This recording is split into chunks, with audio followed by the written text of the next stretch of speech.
Hey Bentley, you ready to go for a hike?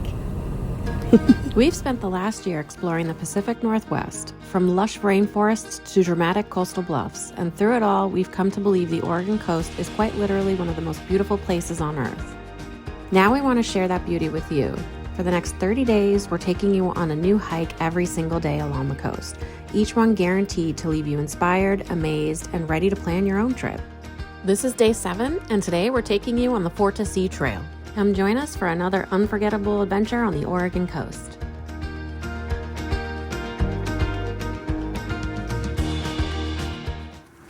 Really, you ready to go for a hike? You want to wear your clothes? Yeah? You excited?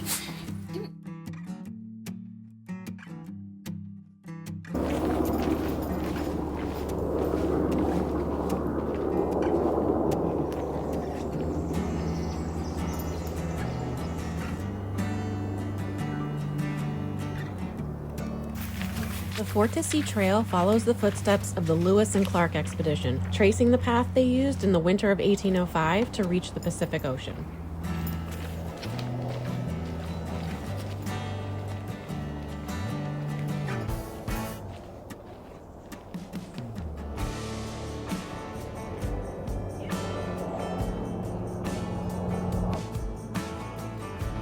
The trail begins near Fort Clatsop, where Lewis and Clark and the Corps of Discovery spent a rainy winter waiting for spring.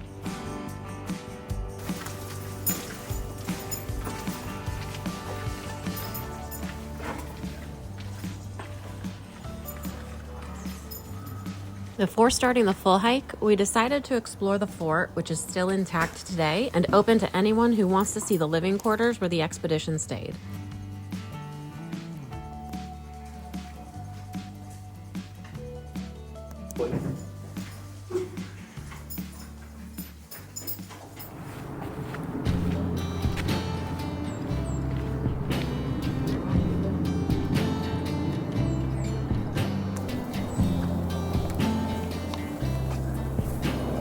Stretching roughly 6.5 to 7 miles one way, the trail winds through forests, wetlands, open farmland, and ends at the sea, giving you a little bit of everything all in one hike. Boardwalks carry you across marshy wetlands filled with birdsong and coastal stillness.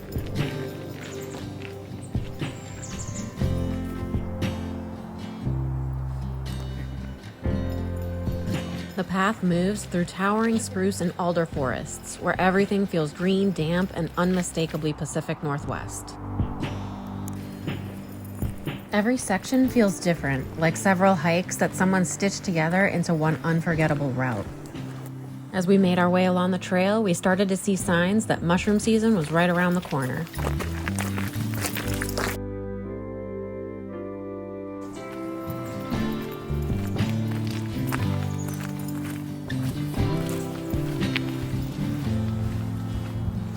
Along the way, we met some of the local wildlife and decided to stop and say hello. Our first wildlife of the day is a red-spotted garter snake. Super common, absolutely beautiful. He's almost got himself tangled up, which is kind of funny. If he decided to slither away, he might create a knot. I wonder if they ever do that. Garter snake is non-poisonous. One of the luxuries of hiking out here in the Pacific Northwest is not having to worry about anything trying to murder you. Except for thorns. Except for the rest and of mountain lions.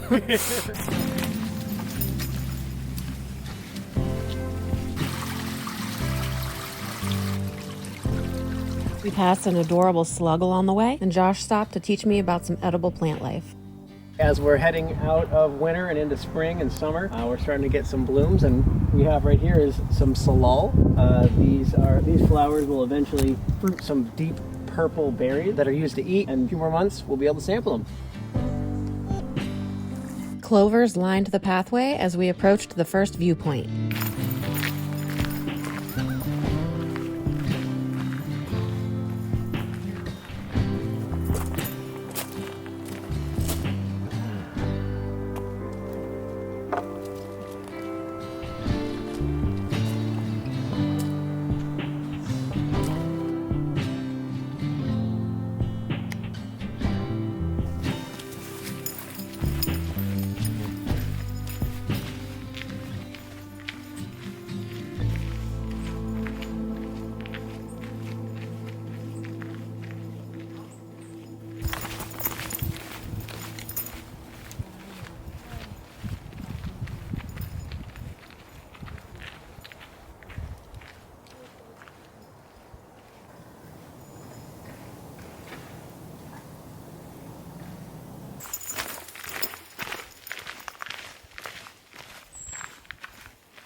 As we hiked, we saw what we think was a great blue heron soaring over our heads.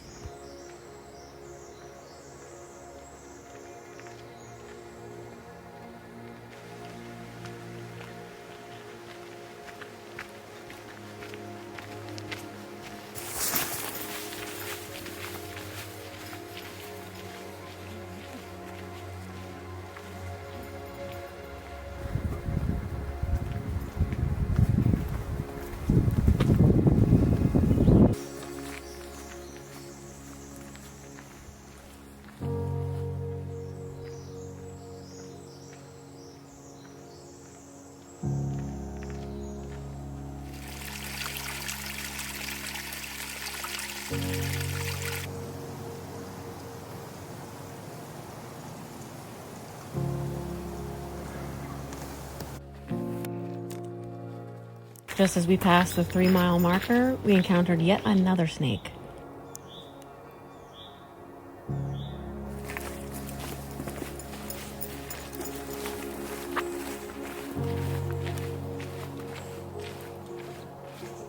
Eventually, the forested part of the Fort to Sea Trail opens up into farmlands, with beautiful views of the mountains in the distance.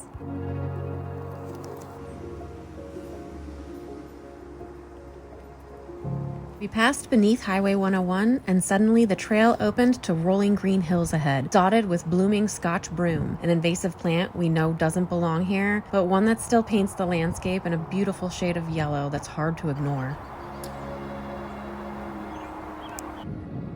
We stopped to check out some Canadian geese in a pasture and say hello to a friendly cow who was very curious about what we were doing on his farm. We passed through a rather unscenic area where a military training camp is situated, before eventually making our way back towards the forest.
After miles of changing scenery, the reward is the Pacific Ocean at Sunset Beach.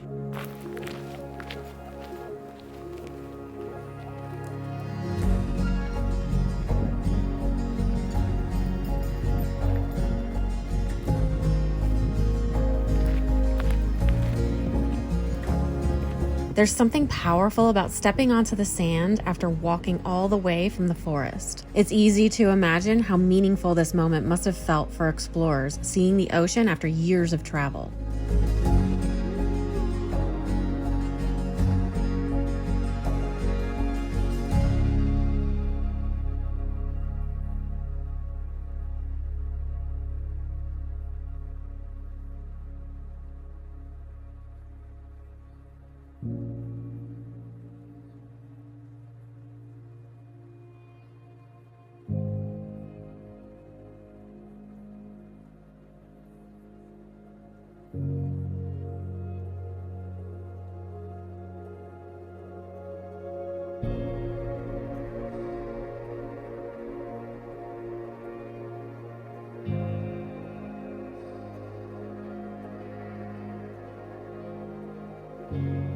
After miles of hiking, I found myself alone on Sunset Beach while Josh went to go get our car.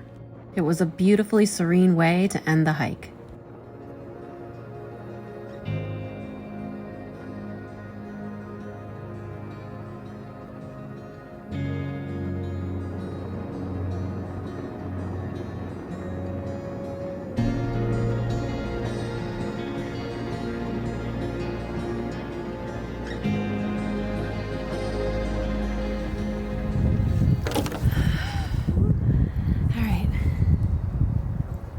So. Saw you down at the beach. What? I saw you down at the beach. It's nice down there. Yeah, it's really nice. Come on, girls, let's go home. Oh, hello. All right, so as you might know, I'm by myself now. So the thing about this trail is it's a point-to-point trail, which means you're gonna need to either be prepared to walk all the way back on the trail, which this one is 7 miles. So it says on all trails that it's 6, but both times I've done this trail, I've clocked it at 7 with different devices other than all trails, and it's been consistently 7 miles. So 14 miles is a bit much to walk, especially with a dog. Josh has Ubered back to our car, and he's gonna come and pick us up. But that's the thing with this trail, with point-to-point trails in general. Make sure that you have either a friend that you're bringing with you, maybe somebody that can park their car at one end, and then you just drive to the other end and then get a ride back in their car, or make sure that you're prepared to Uber, or hike back.